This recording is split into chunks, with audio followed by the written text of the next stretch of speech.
Well, look, I have a lot of sympathy with Rodney's earlier remarks about the extremism and madness of the politics of 1974 and 75. I think there's a lot in what Rodney says there.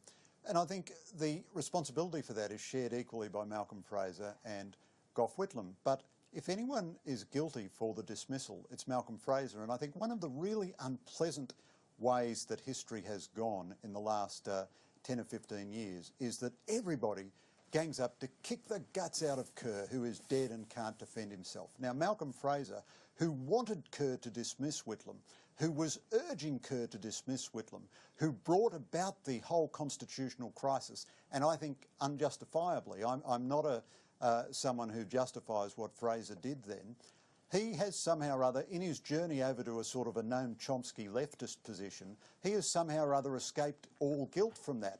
And he never speaks up in defence of Sir John Kerr, never ever. But he says warm and sweet things about Gough Whitlam. I was just reading through some of Fraser's speeches about Gough Whitlam in 1975. Fraser was the most right-wing leader Australia has ever had since or before, and he denounced Gough as the most evil Prime Minister Australia had ever had and demanded that Sir John Kerr take action.